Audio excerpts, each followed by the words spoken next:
Aumentan las investigaciones de los desaparecidos que terminan como muertos en combate. También crecen las denuncias. Exclusivo La Noche, nuestra tele. Un ex soldado dice saber cómo fueron planeados falsos positivos en Nechí, Caucasia, Antioquia. Como uno está en el área, entonces ya le buscan pues el que le van a hacer falso positivo. Entonces se lo traen, se lo llevan al área y entonces ya ahí se encargan de montarle el camuflado, el arma que le consiguieron. Y ahí es donde ya buscan pues como un espacio donde haya hecho el combate y hacen varios tiros y ya queda legalizado. El testigo dice que conoció el posible asesinato de un joven llamado Heiner Salas, quien habría sido presentado como guerrillero muerto en combate por tropas del batallón del Plan Especial Energético y Vial número 5, perteneciente a la Brigada 11. Ese muchacho que mataron le pusieron una K-47. Esa K-47 la habíamos recuperado nosotros. Se la llevaron para el área de Nechí y allá se la montaron a ese muchacho y lo legalizaron. Los papás denuncian. Mi hijo no era guerrillero, él siempre ha estado con nosotros y no había salido para ningún lado. No, mi peladito no era guerrillero, nunca, eso es mentira. Los militares responden. Una vez termina el combate y algunas personas se acercan al sitio, lo identifican como la persona que iba a cobrar las famosas vacunas y los gramajes en esas áreas. Sin embargo, ante la insistencia de la familia, los militares y la fiscalía investigan el caso. Esta noche, Antioquia, el primer departamento que alertó a las autoridades desde el 2005 sobre presuntas ejecuciones extrajudiciales. Comienza la noche. Él es el carpintero de Caucasia. El nombre mío es Jairo de Jesús Salarrío. Y ella, su esposa. Mi hijo no era guerrillero, él siempre ha estado con nosotros y no había salido para ningún lado. Para el equipo periodístico de La Noche era imprescindible conocerlos y lo más importante, escucharlos. Por eso y por ellos, viajamos al municipio de Caucasia, norte del departamento de Antioquia. Yo espero que se haga justicia, porque que no sigan tampoco haciendo esto, porque es un dolor que nunca se olvida perder un hijo así. Ellos tenían 4 hijos hasta el pasado 22 de diciembre. Ahora solo tienen 3. Del año pasado, que me mataron un hijo ahora para diciembre. El 21 de diciembre se me llevaron un hijo y lo encontré en Nechí muerto, ya dado de baja por el ejército. Ellos eran los padres de Heiner Salas, el joven de 21 años que fue reportado como guerrillero muerto en combate por el Batallón Especial Energético y Vial número 5 el 22 de diciembre de 2007 y quien para el soldado Ramírez, testigo exclusivo que habló con el programa La Noche, se trató de un falso positivo. Ese falso positivo lo dieron en Nechí, Antioquia. Lo dio una compañía que se llama La Bombarda. Comandada por el teniente Luis Felipe Acosta Valencia. Él estaba en la casa, pero entonces en esos momentos la mujer iba a hacer el almuerzo y él le cogió a la mamá 5.000 pesos que era para completar el almuerzo. Y ella se dio de cuenta y me avisó a mí y le avisó al otro hijo mío, el mayor. Y entre los dos le quitamos la plata. Y lo estuvimos estropeando, le pegamos. Y de rabia se montó en una ventana y ahí se raspó el pie, se estropeó. El tipo de 1:30, 2 de la tarde, lo convidó un muchacho como que a dar una vuelta, no sé, total, que era un muchacho que venía mucho aquí al taller. Era amigo de nosotros y él no desconfió de montarse en la moto del amigo. Y resulta que se perdió esa tarde. Desde ese momento, los padres de Heiner, o Pitiguala, como lo apodaban en el pueblo, no volvieron a saber nada de él. Únicamente uno de sus amigos afirma conocer lo sucedido y quién fue el que finalmente se lo llevó. Estaba con unos muchachos ahí, pero esos muchachos eran, ¿cómo te dijera? Un vicioso, puede ser así. Estaba con ellos ahí hablando, pero no estaba haciendo nada. Después, él se desapareció solo. Y entonces lo encontró un muchacho que se llama Jonathan, lo encontró por ahí por las 3M. Y le ofreció trabajo y él aceptó y se lo llevaron por una casa de un amigo que le dicen Peluca. Y ahí lo tuvieron como hasta las 3, 4 y lo sacaron y se lo llevaron para Nechí. La Noche RCN conoció que su testimonio hace parte de la investigación preliminar que adelantó la Fiscalía Seccional de Caucasia, Antioquia. ¿A usted quién le contó todo eso? Me lo contó Jonathan Cardona. ¿Qué le dijo Jonathan Cardona? Él me dice, Wilter, necesito hablar con usted muy seriamente. Yo le dije, ¿sobre qué? No, de una vaina. Entonces él me llamó para acá afuera y me dijo, hombre, acabé de entregar al hijo del señor de la carpintería, lo entregué al Peluca y se lo van a llevar para Nechí. Específicamente, ¿en qué consistió ese falso positivo del que me habla? Yo me enteré Porque ese muchacho que mataron le pusieron una K-47. Esa K-47 la habíamos recuperado nosotros. Y sí, eso fue en el 2007, en diciembre del 2007. O sea que yo llego a Nechí y le pregunté a un mototaxista que si había visto por esos lados, había escuchado de un muerte del día anterior del 21 al 22, que se habían escuchado de un muerto. Y él dijo que sí, que en el hospital había uno, que un guerrillero que habían traído. Entonces yo me dirigí al hospital y le pregunté a una enfermera. Dijo, no, aquí trajeron un muchacho como de 12 años. Entonces otra enfermera me hizo señas y me hizo entrar. Dijo, vaya, usted tiene derecho de buscar a su hijo porque se le perdió un hijo. Vaya, mire, para ver si ese es su hijo. Encontramos con camuflado, con botas y con varios impactos de fusil en el cuerpo. Por dentro tenía un pantaloncito y una franela, la que él salió. Él no se podía poner zapatos porque estaba estropeado del pie. Entonces él tenía unas chanclas.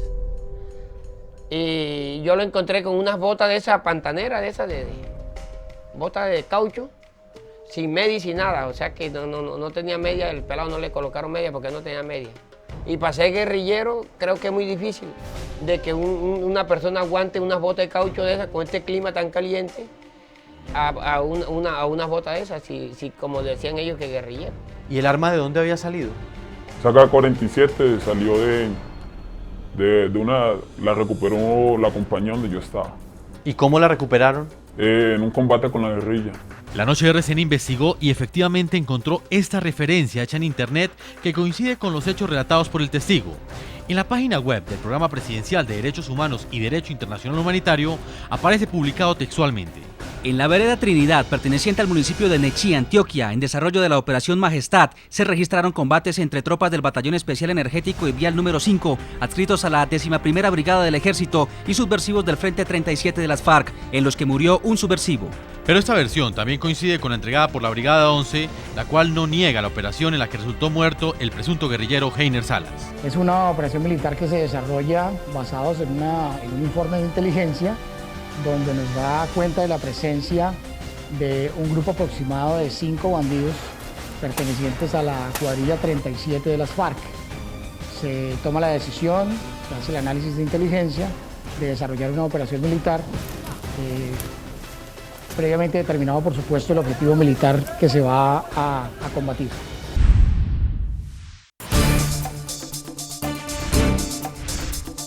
Esta es la noche en el continente americano, mientras amanece en Europa y cae la tarde en Asia. El programa La Noche ha sido galardonado con el Premio Nacional de Periodismo Simón Bolívar en la categoría al periodismo joven, al otorgar el reconocimiento al jefe de redacción de este espacio de información y opinión, Jefferson Beltrán, por la investigación Falsos Positivos, Víctimas, Victimarios y Testigos. La Noche, RCN, Televisión, Bogotá.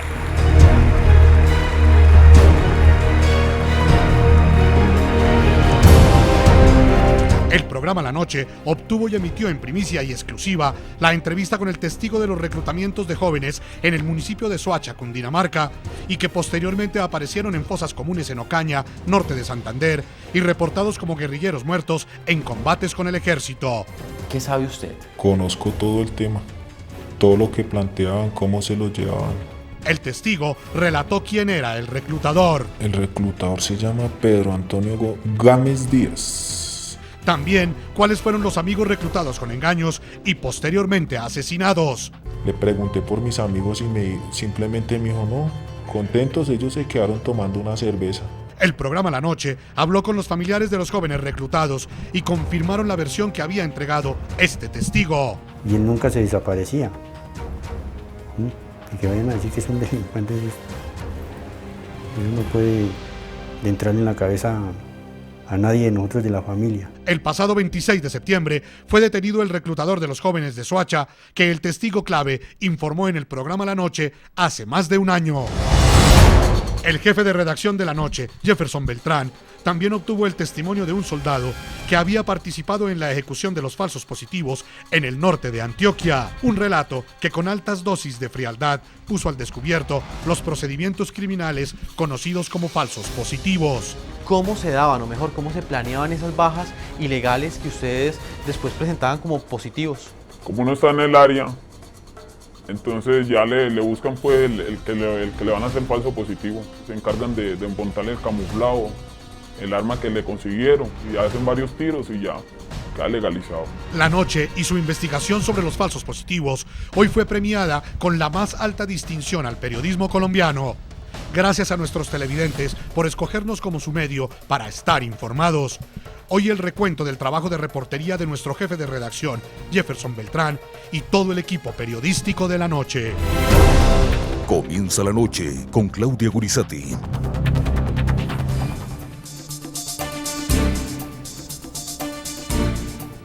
La Noche enciende las luces para que usted vea bien las noticias. Bienvenidos. Hace un año, el 15 de octubre, cuando el país se estremecía porque comenzaba a destaparse un escándalo sin precedentes en las fuerzas militares colombianas, un testigo hablaba en exclusiva con el jefe de redacción, Jefferson Beltrán. El escándalo, los falsos positivos o reclutamiento de jóvenes en barrios periféricos de distintas ciudades de Colombia que desaparecían por largo tiempo y luego aparecían en fosas comunes y reportados por las autoridades como guerrilleros y criminales muertos en combates con el ejército regular.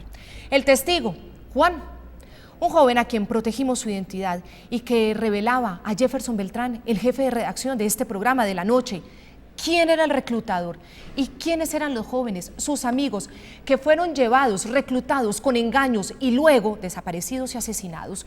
Este joven testigo habló al programa pidiendo que las autoridades lo protegieran. Fue nuestro equipo periodístico el que intercedió ante la Fiscalía, que le brindó seguridad y apoyo, luego de evaluar la pertinencia y la veracidad de su versión y de esta manera también en convertirlo en testigo estrella. Esta fue la primera parte de la investigación que emitimos en el programa La Noche y que fue galardonada con el prestigioso Premio Nacional de Periodismo Simón Bolívar.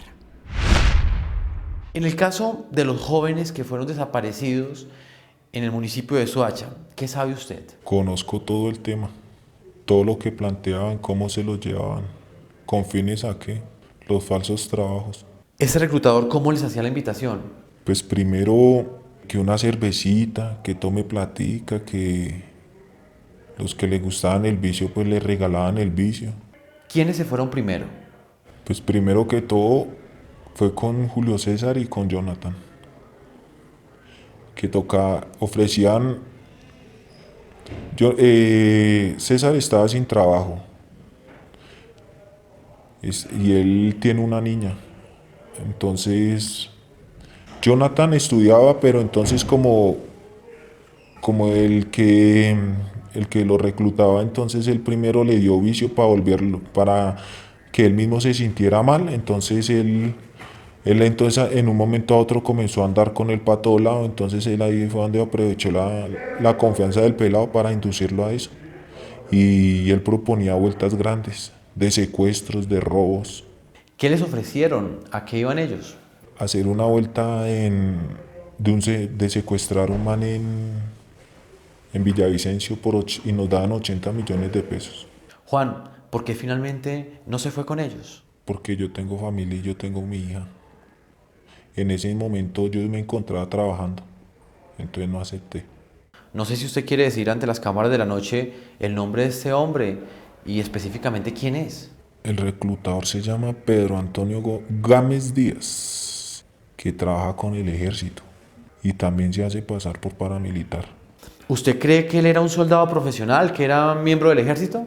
Los primeros días sí, pero después no, cuando empezó con sus manitas, que vengamos a robar, que venga hacemos esto, y también el carnet que presentaba como paramilitar. Luego de escuchar los principales apartes de esta entrevista de Juan, como le hemos llamado al testigo, a La Noche de RCN, nuestro equipo periodístico decide averiguar en esta investigación qué pasa con la familia de los muchachos mencionados por él. Nuestros periodistas lograron entablar comunicación con dos de estas familias. La una es la de Julio César Mesa. Fue reportado por sus seres queridos como desaparecido desde el pasado 26 de enero de 2008. El papá del joven habló con el jefe de redacción de La Noche, Jefferson Beltrán. Le dijo que desde ese día no supo de él. Y atención, porque La Noche de RCN logró el certificado de defunción de este joven, de Julio César Mesa, y efectivamente, según el dictamen del médico legista del Instituto de Medicina Legal y Ciencias Forenses de Ocaña, norte de Santander, murió por arma de fuego el domingo 27 de enero de 2008. Es decir, si la familia dice que el muchacho desapareció el 26, pues sería exactamente un día después, y coincide plenamente la información con lo que dijo el testigo en este programa. Los reclutamientos fueron a finales de enero, aunque también denuncia que hubo reclutamientos durante los meses de febrero y de marzo. La Noche de RCN continuó con la investigación en el municipio de Soacha. El barrio San Nicolás había sido uno de los sectores donde varios jóvenes desaparecieron y luego aparecieron como muertos en combate en Ocaña, Santander. Para el equipo periodístico de La Noche de RCN era indispensable visitar ese lugar. Las referencias hechas por Juan, el testigo clave del reclutamiento en Soacha, entregaron varios detalles sobre las razones verdaderas que llevaron a estos jóvenes a dejar sus hogares. Uno de ellos fue Julio César Mesa, de 24 años. Minutos antes de ser reclutado, se despidió de este testigo que habló en exclusiva con el programa La Noche. ¿Qué recuerda de Julio César Mesa? Un buen amigo, pelado trabajador. Después de que adquirió su responsabilidad de su esposa y de su hija, la luz de sus ojos de esa niña era, o sea, el fuerte de él era su hija y sacarla adelante y todo. Con él me conocí desde pequeños. Como le repito, el vicio de nosotros era jugar fútbol, micro. Que nos tomáramos una cerveza así, pero no implicaba que tuviéramos problemas. Yo de César supe como a los 5 días de que me preguntaron por él, que también lo estaban buscando. Entonces yo me pregunté que qué pudo haber pasado. Ya después fue que no resultaron, o sea, no los encontraron. Averiguaron por la morgue, todo. Pasaron los meses y nada, se desaparecieron. Para reconstruir los hechos fue indispensable buscar a la familia de Julio César, o Medio Polvo, como le decían sus amigos de barrio. Visiblemente abatido, su padre accedió a atendernos en su casa. El dolor, la impotencia e indignación de este hombre tras conocer los pormenores de la forma como murió su hijo quedaron expuestos en esa entrevista. Me gustaría que inicialmente usted me hiciera una reconstrucción de cómo fueron los hechos, cómo fue ese día en el que él salió de esta casa. La última vez que lo vi fue el viernes, o sea, el 25 de enero. Fue la última vez porque yo entré a trabajar de noche, trabajaba a las 24 horas y ya cuando llegué el sábado por la mañana, llegué aquí a la casa y esperélo por la noche, toda la noche y nada, no aparecía. El domingo me fui a trabajar, mi señora quedó aquí esperando a ver si aparecía y no, nada, de ninguna manera fue posible que él apareciera. ¿Él les había dicho algo sobre algún trabajo? ¿Les había comentado algo sobre ese viaje que presuntamente iba a emprender? No, él nunca me comentó a mí nada de que se iba a ir o que iba a hacer algún trabajo, nunca me comentó nada de eso. Eso sí, para que no me dijo nada. La única información que obtuvo ese padre de su hijo concuerda con lo que Juan afirmó al programa La Noche. Según otros testimonios que no dieron su rostro, ese fatídico sábado que vieron por última vez a Julio César a eso de las 2 de la tarde, lo acompañaban 3 personas más. Una de ellas, la única que regresó, era un hombre que llaman Pedro. Hasta el día de hoy, ¿qué versiones conoce usted sobre lo que posiblemente pudo haber pasado con su hijo? La única persona que lo vio fue mi hermano, Mario Antonio Mesa. Él fue el único que lo vio a las 3 de la tarde, 3:30 más o menos, que lo vio que iba saliendo del barrio con unos señores y el chino Jonathan. Eso fue lo único que él vio, no más. ¿Qué hipótesis maneja usted y su familia de lo que pasó con Julio César? La hipótesis que yo tengo es que prácticamente de pronto hubo un reclutamiento o le insinuaron alguna cosa a él, no sé. Pero lo más factible es que es reclutamiento. La Noche de RCN ha conocido distintas versiones que indican que los muchachos desaparecidos acá de la zona de San Nicolás en Soacha presentaban antecedentes judiciales. ¿Usted qué puede decir frente a esto?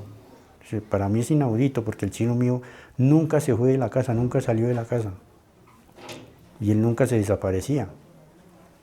Y que vayan a decir que es un delincuente, eso no puede entrar en la cabeza a nadie de nosotros de la familia. Don Carmen, ¿qué error pudo haber cometido su hijo para que le hubiera pasado esto?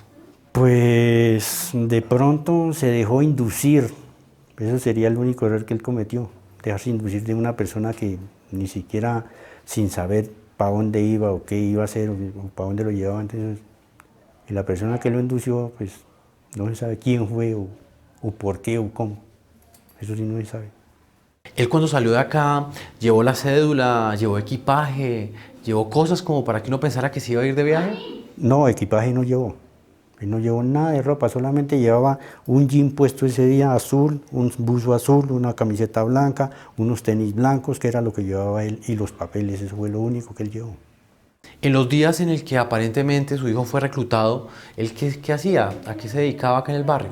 Él en esos días estaba esperando una proposición de trabajo que le iba a salir y preciso lo había pasado los papeles y a los 3 días que él se perdió lo llamaron al trabajo y nunca apareció a trabajar. Entonces. Su padre hoy no entiende cómo su hijo apareció muerto en Ocaña, Santander, 24 horas después de que salió de su casa. Don Carmen Julio, yo quiero que usted me cuente cómo fue ese proceso desde ese día en el que su hijo no llega a casa. ¿Qué pasó en esos meses en los que usted no sabía si él estaba con vida o estaba muerto? No, eso es un proceso muy duro. Eso nosotros no hallábamos qué hacer, mejor dicho, pregunte por un lado, averigüe por el otro. Entonces ya fuimos allá a la Fiscalía de Soacha a poner el denuncio. Allá nos dijeron que teníamos que esperar 72 horas para poner el denuncio y se esperaron las 72 horas, pues se colocó el denuncio y dijeron que en Soacha no lo recibían, tocó ir a Bogotá, a la Fiscalía de Bogotá, que queda por allá por la 68. Y fuimos y pusimos el denuncio y después nos dijeron que teníamos que llevar un montón de fotos, llevamos no sé, me acuerdo cuántas fotos se sacaron, pero se sacó un montón para repartirlos a nivel nacional ante las fiscalías, para buscar el chino, para ver dónde se encontraba o qué. Aquí nos llamaron varias veces la fiscalía que si ha llamado, nada. Nosotros dijimos, no, por aquí no ha llamado, que estaban en la búsqueda. La búsqueda, eso sí es muy duro, es mejor dicho, uno queda aterrado. ¿Cuánto tiempo pasó desde el día en que su hijo desapareció? Eso fueron 7 meses. Enero, febrero, marzo, abril, mayo, junio y agosto. El 29 de agosto llegaron las pruebas a la Fiscalía de Bogotá. Llamaron a mi hija, Zaida Mireya, la llamaron a la Fiscalía, que pasara por la Fiscalía. Ella pasó y le mostraron las pruebas, las fotos y todo eso de mi hijo, que había muerto.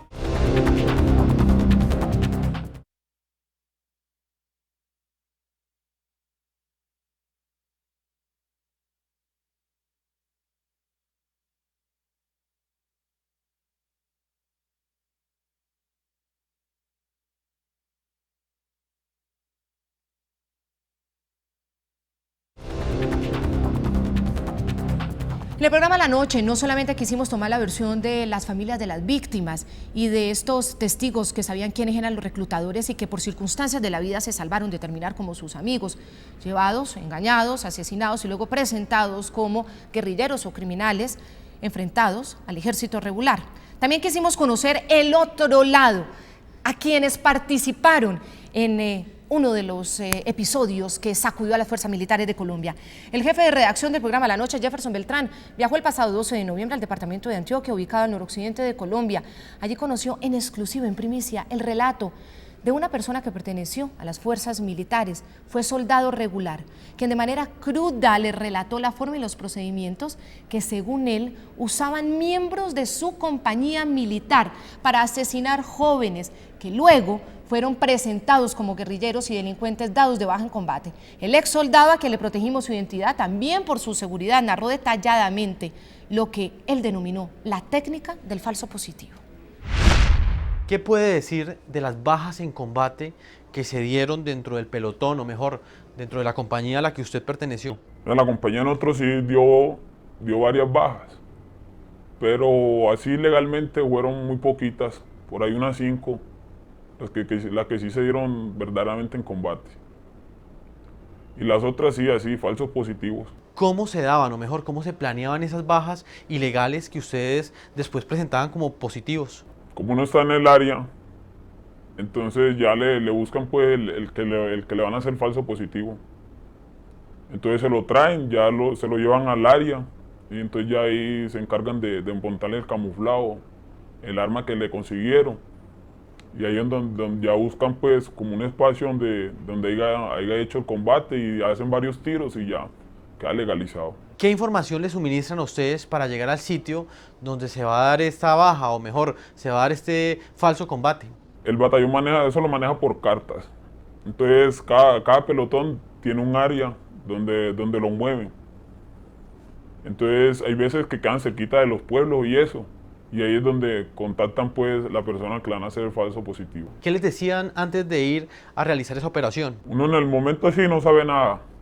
Cuando menos piensa es que sí, traen algún muchacho y el mismo ya le van exponiendo el camuflado, y cuando menos piensa es que no, 2 o 3 le disparan y no, ya muerto. ¿Ustedes presencian cuando visten a estas personas de camuflado?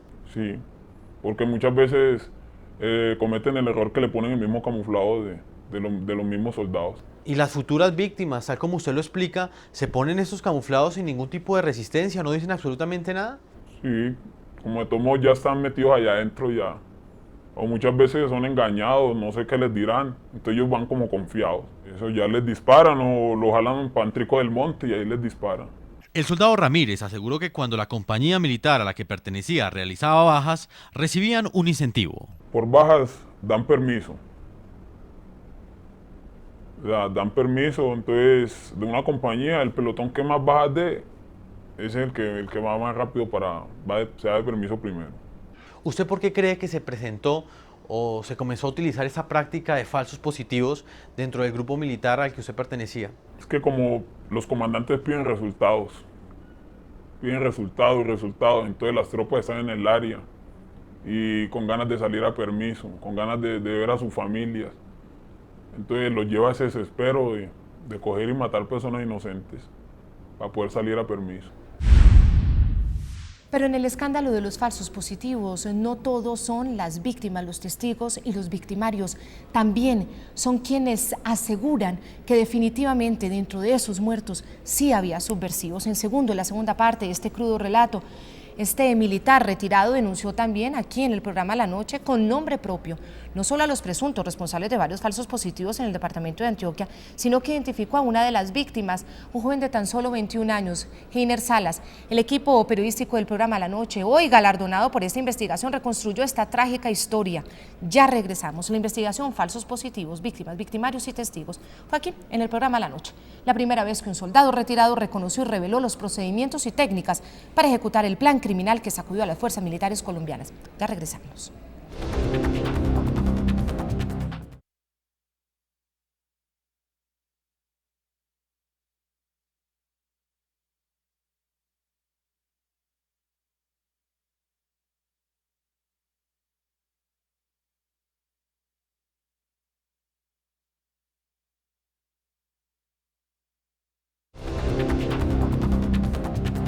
El soldado Ramírez, retirado en esta entrevista con el programa La Noche, denunció también la muerte de Heiner Salas, un joven de 21 años que el 22 de diciembre de 2008 fue reportado como guerrillero dado de baja en combate por miembros del Batallón Especial Energético y Vial número 5 en Antioquia. El testigo dijo que esta muerte fue un falso positivo. El Ejército de Colombia lo niega y afirma que el joven efectivamente sí era un subversivo. Su familia hoy todavía está a la espera de que se esclarezca lo sucedido. Esta es la última parte de la investigación galardonada hoy en los premios Simón Bolívar, falsos positivos, víctimas, victimarios y testigos. Él es el carpintero de Caucasia. El nombre mío es Jairo de Jesús Salas Río. Y ella, su esposa. Mi hijo no era guerrillero, él siempre ha estado con nosotros y no había salido para ningún lado. Para el equipo periodístico de La Noche era imprescindible conocerlos y lo más importante, escucharlos. Por eso y por ellos, viajamos al municipio de Caucasia, norte del departamento de Antioquia. Yo espero que se haga justicia, porque que no sigan tampoco haciendo esto, porque es un dolor que nunca se olvida perder un hijo así. Ellos tenían 4 hijos hasta el pasado 22 de diciembre. Ahora solo tienen 3. Del año pasado, que me mataron un hijo ahora para diciembre. El 21 de diciembre se me llevaron un hijo y lo encontré en Echí muerto, ya dado de baja por el ejército. Ellos eran los padres de Heiner Salas. El joven de 21 años que fue reportado como guerrillero muerto en combate por el Batallón Especial Energético y Vial número 5 el 22 de diciembre de 2007 y quien para el soldado Ramírez, testigo exclusivo que habló con el programa La Noche, se trató de un falso positivo. Ese falso positivo lo dieron en Nechí, Antioquia. Lo dio una compañía que se llama La Bombarda, comandada por el teniente Luis Felipe Acosta Valencia. Él estaba en la casa, pero entonces en esos momentos la mujer iba a hacer el almuerzo y él le cogió a la mamá 5.000 pesos que era para completar el almuerzo. Y ella se dio de cuenta y me avisó a mí y le avisó al otro hijo mío, el mayor. Y entre los dos le quitamos la plata. Y lo estuvimos estropeando, le pegamos. Y de rabia se montó en una ventana y ahí se raspó el pie, se estropeó. El tipo de 1:30, 2 de la tarde, lo convidó un muchacho como que a dar una vuelta, no sé, total, es que era un muchacho que venía mucho aquí al taller. Era amigo de nosotros y él no desconfió montarse en la moto del amigo. Y resulta que se perdió esa tarde. Desde ese momento, los padres de Jainer, o Pitiguala, como lo apodaban en el pueblo, no volvieron a saber nada de él. Únicamente uno de sus amigos afirma conocer lo sucedido y quién fue el que finalmente se lo llevó. Estaba con unos muchachos ahí, pero esos muchachos eran, como te dijera, un vicioso, puede ser así. Estaba con ellos ahí hablando, pero no estaba haciendo nada. Después, él se desapareció solo. Y entonces lo encontró un muchacho que se llama Jonathan, lo encontró por ahí por las 3M. Y le ofreció trabajo y él aceptó y se lo llevaron por una casa de un amigo que le dicen Peluca. Y ahí lo tuvieron como hasta las 3, 4 y lo sacaron y se lo llevaron para Nechí. La Noche RCN conoció que su testimonio hace parte de la investigación preliminar que adelantó la Fiscalía Seccional de Caucasia, Antioquia. ¿A usted quién le contó todo eso? Me lo contó Jonathan Cardona. ¿Qué le dijo Jonathan Cardona?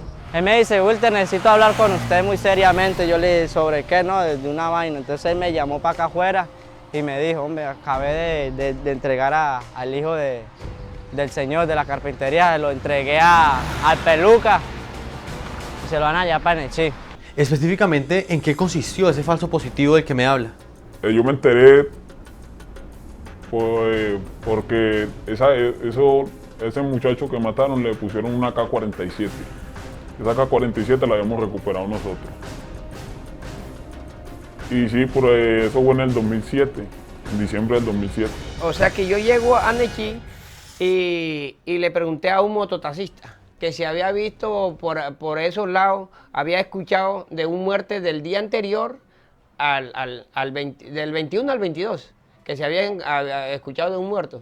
Y él dijo que sí, que en el hospital había uno, que un guerrillero que habían traído. Entonces yo me dirigí al hospital y le pregunté a una enfermera. Dijo, no, aquí trajeron un muchacho como de 12 años. Entonces otra enfermera me hizo señas y me hizo entrar. Dijo, vaya, usted tiene derecho de buscar a su hijo porque se le perdió un hijo. Vaya, mire, para ver si ese es su hijo. Encontramos con camuflado, con botas y con varios impactos de fusil en el cuerpo. Por dentro tenía un pantaloncito y una franela, la que él salió. Él no se podía poner zapatos porque estaba estropeado del pie. Entonces él tenía unas chanclas. Y yo lo encontré con unas botas de esa pantanera, botas de caucho, sin media y sin nada. O sea que no tenía media, el pelado no le colocaron media porque no tenía media. Y para ser guerrillero creo que es muy difícil de que una persona aguante unas botas de caucho de esas con este clima tan caliente a unas botas de esas, si como decían ellos que guerrillero. ¿Y el arma de dónde había salido? Esa AK-47 salió la recuperó la compañía donde yo estaba. ¿Y cómo la recuperaron? En un combate con la guerrilla. La Noche RCN investigó y efectivamente encontró esta referencia hecha en internet que coincide con los hechos relatados por el testigo. En la página web del Programa Presidencial de Derechos Humanos y Derecho Internacional Humanitario aparece publicado textualmente. En la vereda Trinidad, perteneciente al municipio de Nechí, Antioquia, en desarrollo de la Operación Majestad, se registraron combates entre tropas del Batallón Especial Energético y Vial número 5, adscritos a la 11ª Brigada del Ejército y subversivos del Frente 37 de las FARC, en los que murió un subversivo. Pero esta versión también coincide con la entregada por la Brigada 11, la cual no niega la operación en la que resultó muerto el presunto guerrillero Jainer Salas. Es una operación militar que se desarrolla basados en un informe de inteligencia donde nos da cuenta de la presencia de un grupo aproximado de 5 bandidos pertenecientes a la cuadrilla 37 de las FARC. Se toma la decisión, se hace el análisis de inteligencia de desarrollar una operación militar, previamente determinado por supuesto el objetivo militar que se va a combatir. Se desarrolla la operación militar y en la madrugada del 22 de diciembre se entra en combate con el grupo previsto y se da como resultado la muerte en combate de un terrorista en uniforme camuflado, con fusil AK-47 y con un material de guerra. No, mi Peralto no era guerrillero, nunca, eso es mentira. A todos nuestros televidentes, como siempre, los invitamos a que envíen sus comentarios a www.ntn24.com, pero también queremos agradecerles porque estos galardones son válidos en la medida en que ustedes sean las personas que se sientan informadas de manera veraz. Muchas gracias por acompañarnos. Nosotros seguiremos encendiendo las luces para que ustedes vean bien las noticias. Gracias por acompañarnos. Feliz noche.